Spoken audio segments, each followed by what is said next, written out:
بسم اللہ الرحمن الرحیم نحمدہ ونصلی علی رسولہ الکریم۔ قابل احترام بھائیوں، دوستوں، بزرگوں، گھر پہ بیٹھی ہوئی میری بہنوں، السلام علیکم ورحمۃ اللہ وبرکاتہ۔ حجۃ الوداع کا وہ دن کہ جس دن کی تعریف رب کریم خود فرما رہے ہیں، الیوم اکملت لکم دینکم واتممت علیکم نعمتی وردیت لکم الاسلام دینا۔ یہ وہ آیت ہے کہ سیدنا عمر رضی اللہ تعالیٰ عنہ کے دور میں یہود کا ایک علماء کی ایک جماعت آپ کے پاس آئی اور کہا کہ امیر المومنین، اگر یہ آیت ہم پر نازل ہوتی تو جس دن نازل ہوتی اس دن ہم عید مناتے، کہ اللہ رب العزت فرما رہے آج ہم نے دین کو آپ پر مکمل کیا اور اپنی نعمت کو آپ پر، آپ کی امت پر تمام کیا، لیکن شرط یہ ہے وردیت لکم الاسلام دینا، کہ ہماری رضا دین اسلام میں ہے۔ آج جن علماء کرام کو میں نے گفتگو کے لیے مدعو کیا ہے، ان میں میرے دائیں طرف تشریف فرما ہے مولانا عمران بشیر صاحب، ان کے ساتھ تشریف فرما ہیں ڈاکٹر عمیر محمود صدیقی صاحب، اور میری بائیں طرف تشریف فرما ہیں مفتی عامر صاحب۔ مولانا عمران بشیر صاحب سے، مولانا UN کے انسانی حقوق کے چارٹر کو دنیا انتہائی مکمل اور متوازن سمجھتی ہے۔ یہ بات کہاں تک درست ہے کہ نبی کریم صلی اللہ علیہ وسلم سے دیا جانے والا انسانی حقوق کا چارٹر UN کے چارٹر سے زیادہ متوازن اور محفوظ ہے؟ یہ بات کہاں تک صحیح ہے؟ بسم اللہ الرحمن الرحیم۔ جنید بھائی، اس بات کا جواب دینے سے پہلے ہم نے عربی ادب میں بچپن میں ایک حکایت پڑھی تھی، وہ میں عرض کرنا چاہوں گا۔ ایک مصور تصویر بنانے والے نے شیر کی تصویر بنائی اور قریب میں انسان کھڑا اس کا گلا دبا رہا ہے، گویا کہ اس پہ غالب آ رہا ہے۔ اسی اثنا میں شیر آ گیا، تو جو مصور تھا تصویر بنانے والا، اس نے شیر سے پوچھا بھئی کیسی تصویر لگ رہی ہے؟ کہ تصویر تو بڑی اچھی لگ رہی ہے، لیکن قلم آپ کے ہاتھ میں، اگر قلم میرے ہاتھ میں ہو تو پھر میں بتاؤں گا کہ کون گلا دبائے گا، تم دباؤ گے کہ میں دباؤں گا۔ پہلی بات تو یہ ہے کہ جن کے ہاتھ میں قلم ہے، میڈیا ہے، ابلاغ کی جتنی بھی صورتیں ہیں پہنچانے کی، وہ آج کم قسمتی سے مسلمانوں کے پاس اس درجے میں نہیں ہے کہ جس درجے میں ہونی چاہیے، ہے کچھ اور دکھایا کچھ جا رہا ہے۔ بے شک۔ اس کی وجہ یہ ہے کہ UN یک طرفہ ٹریفک چلا رہی ہے کہ یہ تمہارا حق ہے، تم نے یہ لینا ہے، یہ لینا ہے، یہ لینا ہے۔ بے شک۔ اور نبی کریم صلی اللہ علیہ وسلم نے حقوق و فرائض جو دیے، جہاں والدین کے حقوق بیان کیے وہاں اولاد کے بھی حقوق بیان کیے، بے شک۔ جہاں خامن کے حقوق بیان کیے وہاں بیوی کے بھی حقوق بیان کیے۔ اور چنانچہ آپ پورا خطبہ اٹھا کے دیکھیں، نبی کریم صلی اللہ علیہ وآلہ وسلم نے اس کے اندر عبادات پہ 1% بھی زور نہیں دیا، پورا کا پورا زور معاشرے کے اوپر دیا۔ حقوق العباد۔ مولانا آپ سے میری یہ ذہن میں میرے ایک بات آتی ہے، مولانا عمران بشیر صاحب کی بات سن کر، کیا آج ہماری پستی کی وجہ رسول اللہ صلی اللہ علیہ وسلم کے چارٹر سے دوری ہے؟ بسم اللہ الرحمن الرحیم۔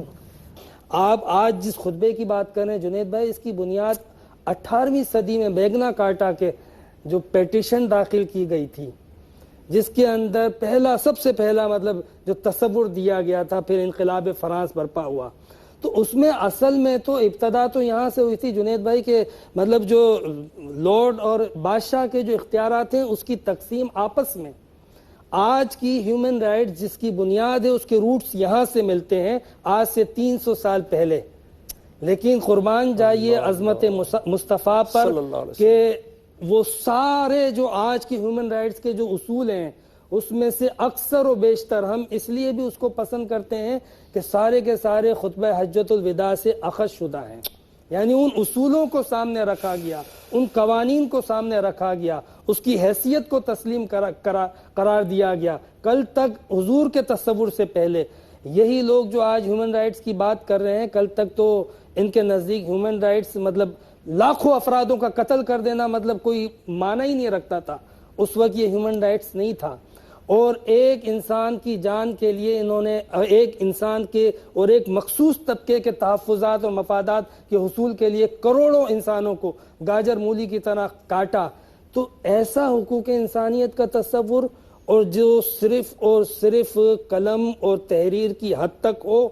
نبی کریم علیہ السلام نے جو حقوق انسانیت کا تصور دیا اس کا عملی نمونہ پہلے پیش کیا, اس پر ایک مبنی ریاست قائم کی, اور سب سے پہلے کہا کہ یہ جو اصول ہیں اس کا آغاز میں اپنے گھر سے کرتا ہوں, اور وہ سود جو ایک طویل عرصے سے چلا آ رہا ہے اس کو میں اپنے پیروں تلے روند رہا ہوں, اور اپنے چچا کا جو سود تھا انہوں نے آپ نے پہلے ختم کیا. تو ایک چیز کو پریکٹیکل کر کے دکھانا اور صرف خطبہ دینا فرق ہوتا ہے. ڈاکٹر عمیر صدیقی صاحب, حضرت یہ ایک تاثر ہے کہ دور جدید کے انسان کو دور قدیم کے انسان سے زیادہ حقوق حاصل ہونے چاہیے. جی آج ہم ان کو وہ ان کی زندگیاں تھیں وہ افکن قدیم ہو گئیں, وہ قصے پرانے قصے ہو گئے. آج ہمارے پر رائٹ زیادہ ہونی چاہیے کیونکہ ہم ایک ماڈرن دور کے اندر ہیں. اچھا, اس کو کرتے کرتے ہم اتنے آگے نکل گئے کہ بالکل مادر پدر آزاد ہونے کی سی ایک نوبت آ گئی ہے. ٹھیک ہے نا, اس حوالے سے آپ کیا فرمائیں گے کہ ایسے حقوق انسانی فلاح کے لیے فائدہ مند ہیں کہ نقصان دہ ہیں؟ بسم اللہ الرحمن الرحیم.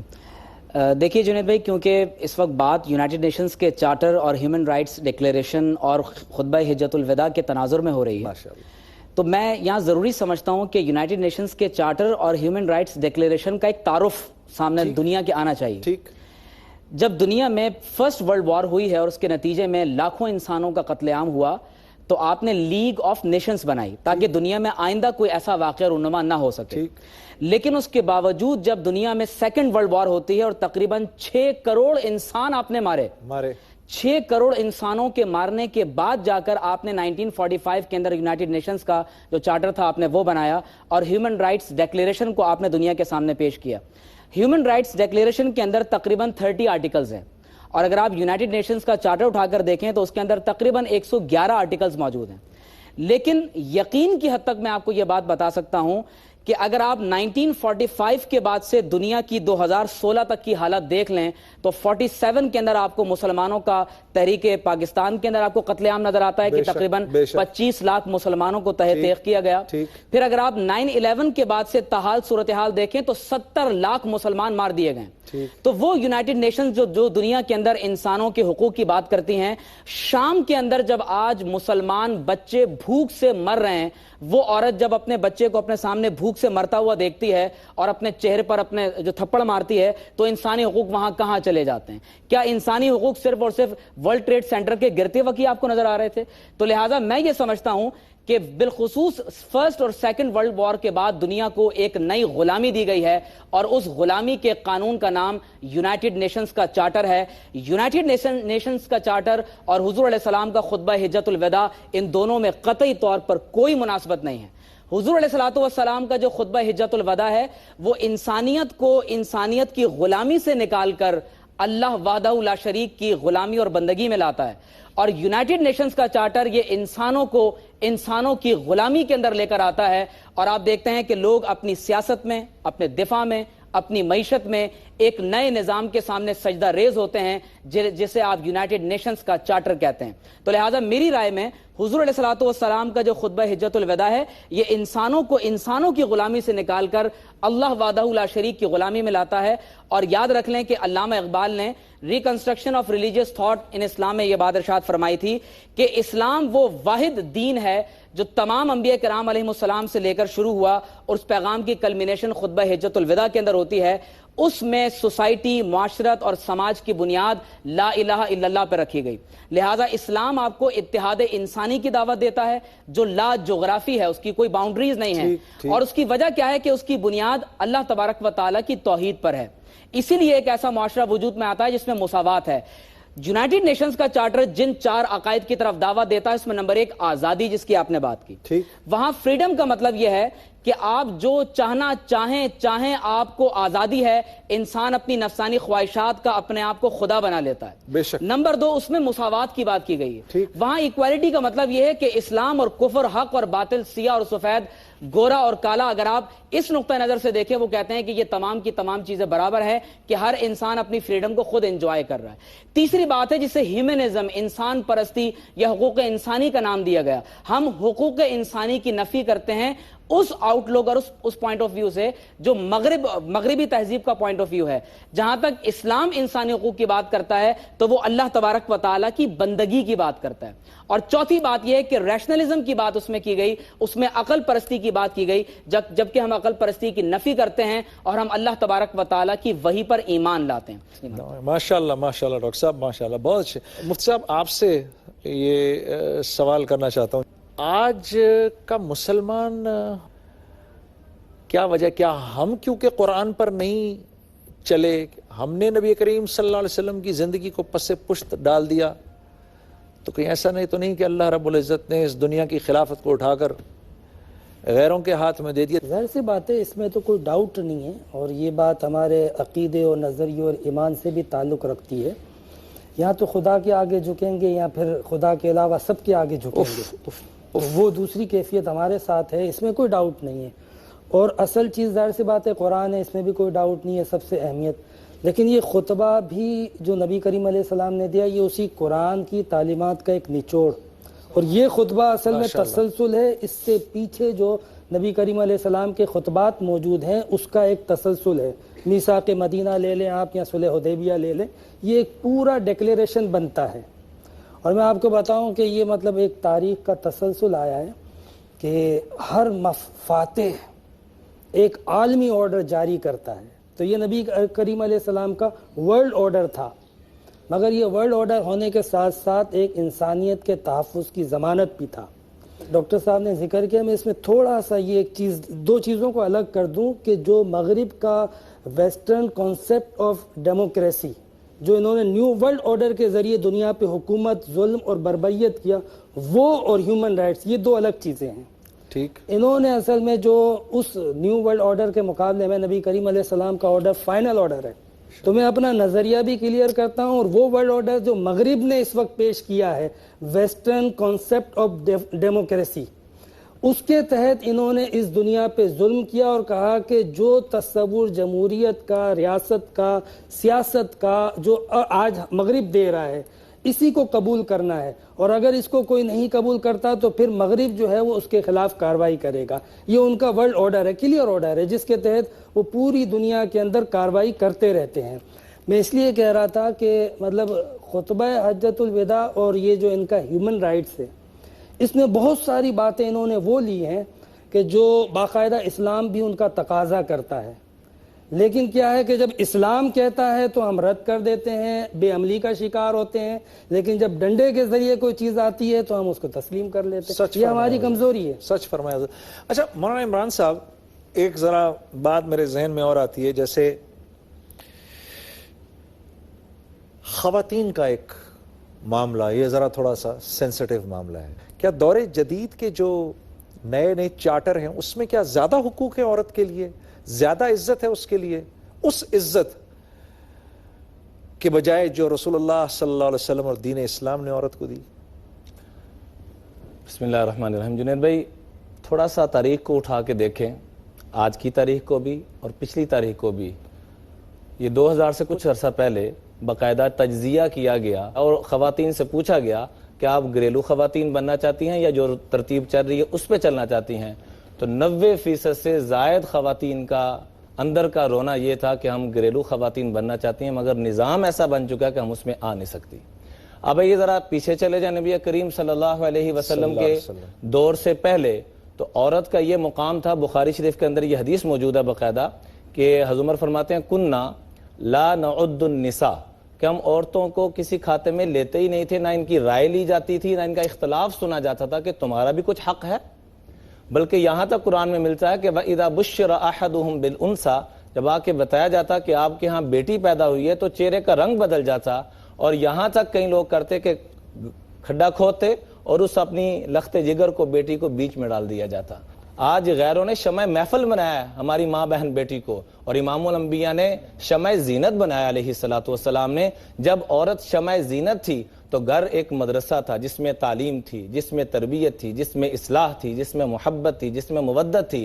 اور جب سے شمع محفل بنی ہے اس کچھ عیاش لوگوں کو تو خوشی مل گئی, لیکن اللہ کی قسم ہزاروں نہیں کروڑوں گھر تباہ و برباد ہو گئے. ڈاکٹر صاحب, میں آپ سے یہ سوال کروں گا, آج میری ماں بہن بیٹیاں کیوں یہ سمجھتی ہیں؟ مجھے اس کا جواب دیں آپ. وہ یہ کیوں سمجھتی ہیں کہ جو عزت رسول اللہ صلی اللہ علیہ وسلم نے ان کو دی اس میں کچھ گنجائش باقی ہے؟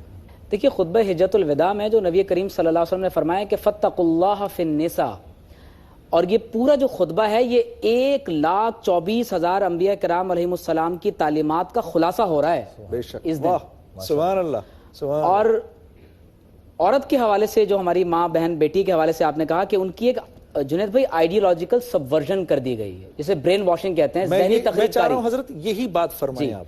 ہمارے ہاں اصل میں خواتین کی ذہنی تخریب کاری کر دی گئی.